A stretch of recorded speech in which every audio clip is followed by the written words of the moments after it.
Con la SUCI en riesgo alto en 11 comunidades autónomas, con la incidencia rozando ya los 1000 puntos y con solo una medida general aprobada por el Gobierno y muy discutida, la obligatoriedad de llevar mascarillas en el exterior. Así es como llegamos a la Nochebuena, en una semana en la que también hemos visto la luz verde, por fin un consenso para el principio de acuerdo de la reforma laboral. Entre la letra pequeña hemos encontrado que no podrá haber ERE en las empresas públicas. Con esto y con un Papá Noel a lomos de un camello, despedimos la temporada de Barra Libre. Comenzamos.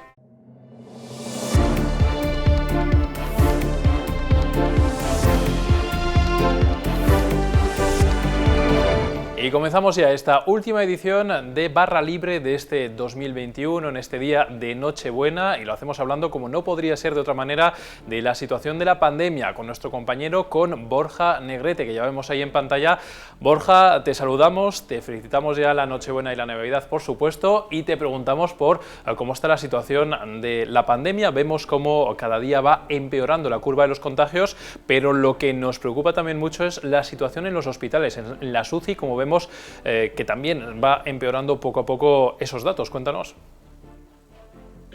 Muy buenas, Alberto. Bueno, lo primero de todo, felicitar la Navidad a todos nuestros televidentes y también a ti, por supuesto. Pero bueno, nos toca hablar de COVID un año más. Entonces, lo que estamos viendo es que, bueno, siempre está el mantra este de que lo importante, ahora que tanta gente está vacunada, es que pues, no haya más hospitalizaciones, no haya muchas personas en UCI, es decir, que por mucho que suba la curva de los contagios, que realmente podemos estar tranquilos si a nivel asistencial están bien. ¿Pero qué estamos viendo? Pues estamos viendo que la marcha de la pandemia en esta sexta ola de Omicron está atacando a dos frentes asistenciales. Uno, la atención primaria, que ya lo hemos venido contando estos últimos días, y otro, que se ha mencionado menos en los medios, son las UCI. Ahora mismo, observando los datos del Ministerio de Sanidad, la mayoría de las comunidades autónomas tiene a su UCI en riesgo alto. Esto siguiendo los indicadores del semáforo COVID que elaboran los expertos en salud pública. Es decir, en ese ámbito, la verdad que sí que se está notando ya cierto colapso, cierto trabajo de más. Cosa que, por ejemplo, es curioso, pero no está sucediendo en la hospitalización normal. Las camas de hospitalización general en ninguna comunidad han llegado al riesgo alto y se mantienen en riesgo medio. Bueno, esos son los datos que tenemos ahora mismo, pero es que además desde el sector, Borja, lo apuntas también en tu artículo, destacan varios factores a tener muy en cuenta en estas fechas, ¿no? Efectivamente, bueno, la verdad es que los médicos de la SUCI, los intensivistas, estos especialistas, pues hablan de 5 factores que pues dificultan la situación, ¿no? Uno es, pues lo que ya hemos visto todos, el crecimiento tan alto de contagios, ¿no? Otro es la pérdida de la efectividad de las vacunas a lo largo del tiempo, algo pues que diversos estudios están mostrando. También, en tercer lugar, hablan de las mutaciones que tiene Omicron, que al final pues consigue escapar del efecto de las vacunas en más casos que anteriores variantes, ¿no? En cuarto lugar, pues hablan de esas UCI que están cada vez más llenas, se han triplicado en las últimas 4 semanas el número de pacientes que entran en UCI y claro, y lo peor está por llegar, ¿no?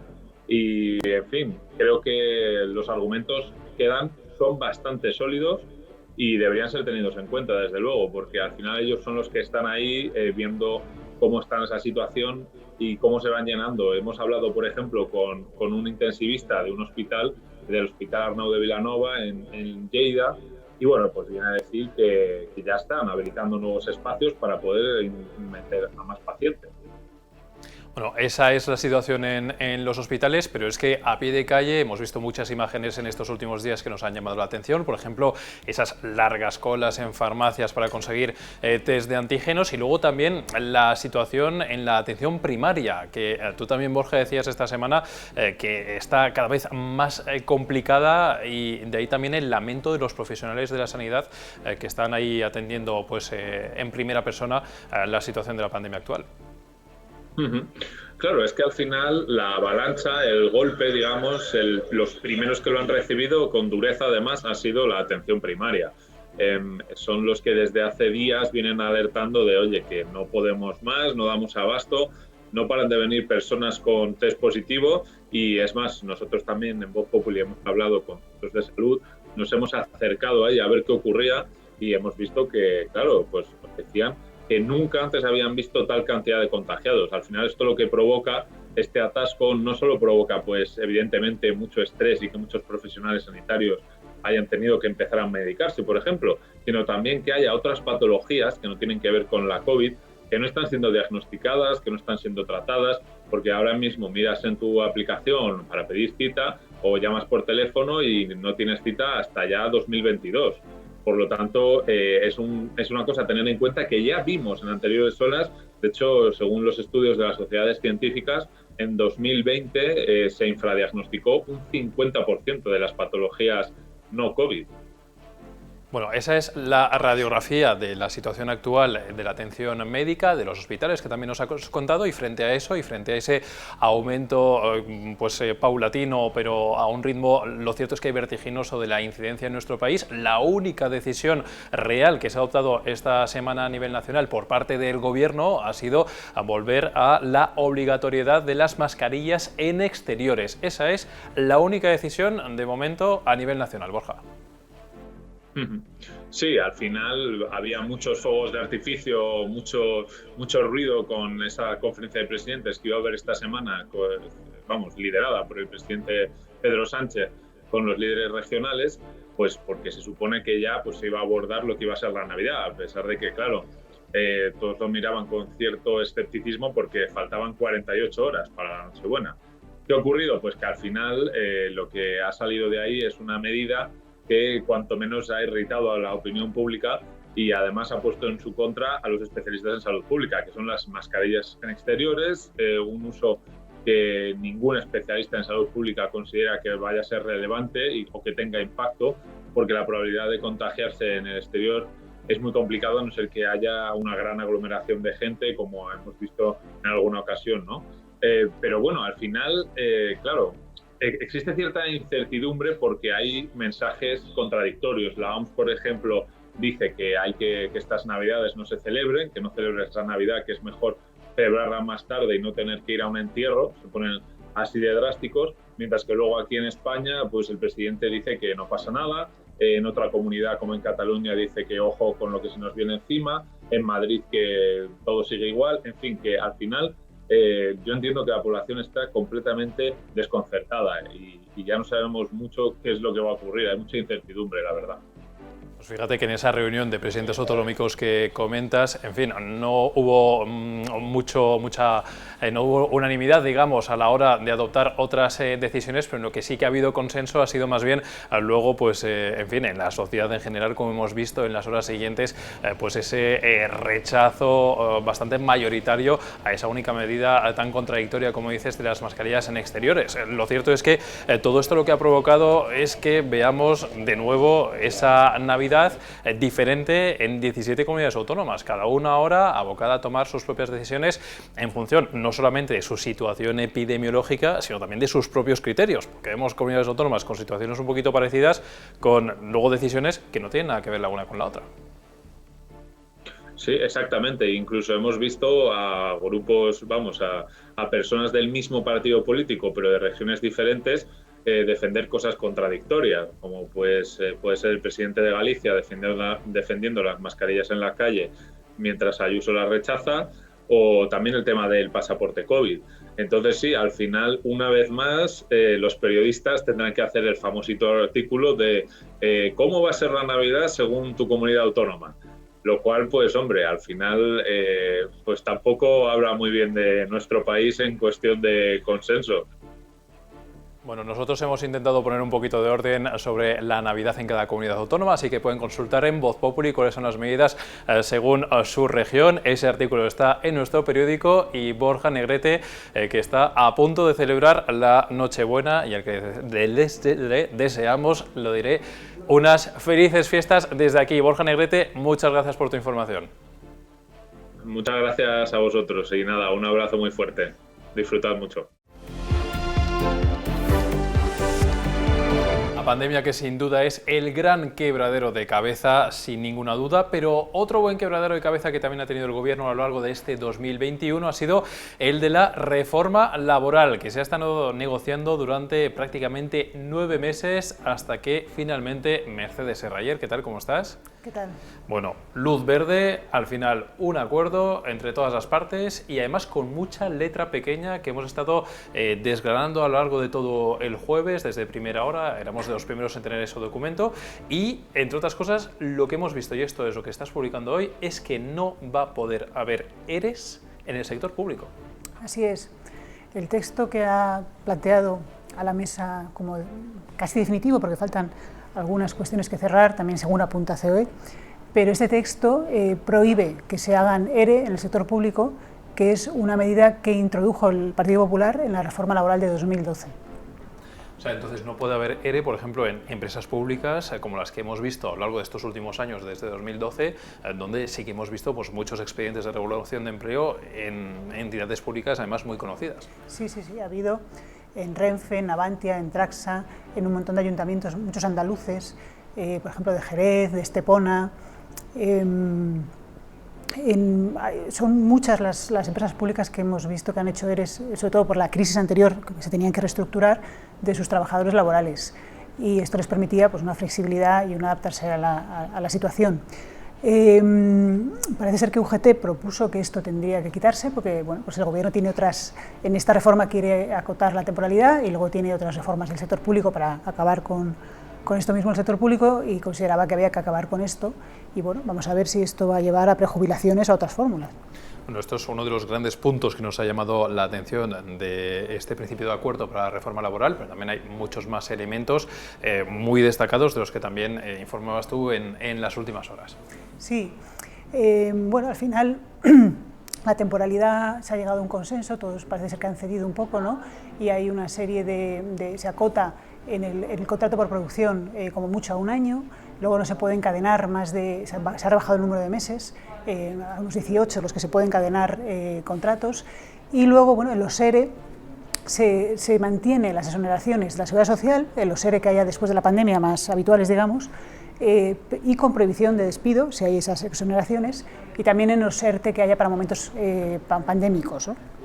Y luego hay una prevalencia del convenio de empresa, pero con mucha letra pequeña, porque en realidad en lo que respecta a los salarios, que es la parte mollar, ahí prevalece el sectorial. Bueno, y sobre esto también hay una cuestión que ha llamado mucho la atención al final, porque parecía que la COE, la patronal, se iba a desmarcar del acuerdo de la reforma laboral, pero finalmente, a falta de esas últimas reticencias que nos estás diciendo, está en la foto y finalmente sí que tiene su acuerdo. ¿Cómo es la intrahistoria de esas últimas semanas para que finalmente la patronal se haya metido dentro del acuerdo de la reforma laboral? O sea, se produjo un giro hace como 3 semanas, un mes. Bueno, desde un plante que estaban en contra de todas estas fórmulas de temporalidad muy exigentes que estaba planteando el Gobierno, y bueno, llegó a plantear su propia propuesta con unas líneas rojas muy claras. Entonces el Gobierno tiene un interés máximo en que haya este acuerdo, porque esto le permite exprimirlo a Bruselas de cara al plan de recuperación, ya que nos den fondos. Y entonces, pues desde el Gobierno han empezado a acercarse a la patronal, cediendo en muchos temas. Y entonces parece ser que la Junta Directiva y el propio Garamendi han visto que bueno, desde el acercamiento podían modular e intentar que no fuera tan exigente y tener un acuerdo mucho mejor para ellos, ¿no? Es lo que parece que ha venido a hacer, aunque había algunas de las patronales que están dentro de la patronal que no lo veían claro, que no lo tienen todavía muy claro. El problema es que esto que se firma ahora, probablemente en el Parlamento acabe siendo muy diferente, pero bueno, esto es lo que se ha firmado hasta ahora. Bueno, tengo 3 preguntas más que hacerte, las 3 cortitas. La primera, ¿qué es lo que falta ahora? Dices que todavía tiene que pasar por el Parlamento, hablabas de algunos flecos o que en la COE hay algún matiz todavía que no acaba de ver claro. ¿Cuál es el calendario? ¿Qué es lo que esperamos ahora? Pues el calendario es que el Gobierno lo apruebe el martes como Real Decreto Ley, que aparezca de inmediato en el BOE y entre en vigor. Entonces esto estará en vigor, pero llegará al Congreso, que lo tiene que convalidar como Real Decreto Ley. Y lo que ya ha dicho Yolanda Díaz, ha dicho el Gobierno, es que esto se va a tramitar como proyecto de ley, para que el Parlamento pueda opinar, que es lo que le estaban exigiendo los socios de Sánchez. y bueno, pues esto tardará unos 6 meses, entonces cuando esté como proyecto de ley en el BOE, pues allá entre mayo, junio, por ahí, hay quien se teme que va a ser muy distinto ese texto de lo que hay ahora, y bueno, los sindicatos lo dan por descontado y los socios de Sánchez quieren hacer una enmienda muy fuerte. Bueno, Bildu habla de derogación absoluta, el PNV y Esquerra quiere también una derogación en cierto modo, y el PNV pues quiere meter algunas cuestiones junto con Esquerra, como la prevalencia del convenio autonómico, ¿no? Cuestiones más de corte nacionalista, digamos. O sea, unos cuantos meses para que se acabe el texto, que sería antes de verano, y luego ya la aplicación y la puesta en marcha de la reforma en sí, ya digamos sería para esa segunda parte de 2022. Eso por una parte. Segunda parte, esta reforma laboral, ahora con el consenso de todos los agentes sociales, en teoría para Bruselas, ¿hay razones objetivas para que se tumbe? En principio, ¿habrá visto bueno sin problema? Lo que hay ahora, todo parece indicar que va a haber visto bueno sin ningún problema y vamos, ha cumplido con todo, ¿no? La cuestión es si Bruselas atenderá a lo que salga del Parlamento, porque claro, si sale algo muy diferente, a lo mejor eso no sería lo que se ha pactado, ¿no? Entonces veremos a ver qué opina ahí. Bueno, y la tercera pregunta, esta es, en fin, un poquito la más subjetiva igual, o a ver cómo queda al final. Entonces, al final, ¿es derogación o no es derogación de la reforma laboral? ¿De qué estamos hablando? No hay derogación en ningún caso, hay unos cambios que tampoco son tan diferentes de lo que hay ahora. O sea, que de hecho se podría llamar que ha sido un pacto de mínimos, un acuerdo de mínimos, con lo que se había planteado, no ya de la palabra derogación, sino algunas propuestas que ha puesto el Gobierno encima de la mesa, no tiene nada que ver. Esto es una cosa, bueno, pues mucho más digerible por todos, ¿no? Bueno, pues Mercedes Serraller, nuestra compañera de Economía, que nos aporta un poquito de luz sobre todo lo que se ha estado negociando y acordando en torno a la reforma laboral, con esa luz verde in extremis antes de acabar el año, tal y como reclamaba Bruselas. Mercedes Serraller, muchísimas gracias por tu información. A vosotros. Y me falta por hacerte una ultimísima pregunta. ¿A ti quién te trae los regalos? ¿Los Reyes Magos o Papá Noel? Aquí, ¿a ti quién te trae? Los Reyes, los Reyes. Los Reyes, ¿no? Entonces habrá que esperar los Reyes para Eso ti. es. Te felicito, entre tanto, feliz Nochebuena, feliz Navidad, ya que estamos en estas fechas tan señaladas. Te digo que a mí los regalos me los traen también los Reyes, aunque también vino San Nicolás, patrón de los escolares en Bélgica, que tenemos esa tradición en la familia, pero a muchos les traen los regalos pues Papá Noel, que está de camino, está a punto de llegar, incluso ya está pues de tour en algunos sitios. Lo hemos podido ver, por ejemplo, en la parte antigua de la ciudad de Jerusalén, en Israel, con esas imágenes de Papá Noel a camello, que solemos verle más bien en un trineo. Estas imágenes curiosas son las que usamos para la despedida de Barra Libre 2021. Volveremos el año que viene, así que hasta entonces les deseamos unas muy felices fiestas, feliz Navidad y feliz final de 2021. Nos vemos el año que viene.